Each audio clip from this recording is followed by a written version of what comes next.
Hi. எல்லாருக்கும் ஒரு கேள்வி. என்னைக்காவது உங்களுக்கு என்னெல்லாம் பிடிக்கும் அப்படின்னு உங்களை நீங்களே கேட்டு பார்த்துருக்கீங்களா? இது வரைக்கும் கேட்டு பார்த்தது இல்லைன்னா இனிமே கேட்டு பாருங்க.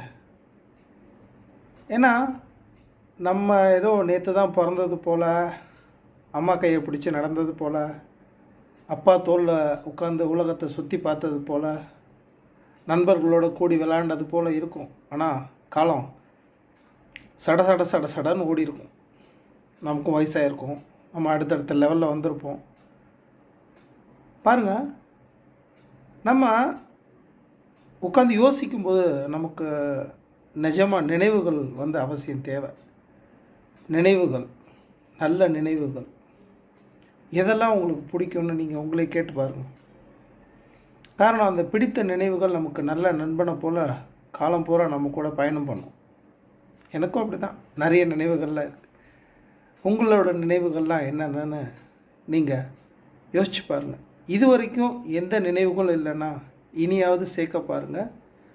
நல்ல நினைவுகள். காலமும் நேரமும் யாருக்காகவும் நிற்காது. நம்மளோட வாழ்க்கையில் நம்ம கடைசியில் யோசிக்கும்போது நமக்கு பெருந்துணையாக இருக்க போகிறது நம்ம சேகரித்து வைக்கிற நினைவுகள் தான். அதனால் நினைவுகளை சேகரிப்போம். பிடித்த நினைவுகளை சேகரிப்போம். பிடிக்காததை ஒதுக்கி வச்சிடலாம். பிடிச்சதை சேகரிப்போம். மீண்டும் சந்திப்போம்.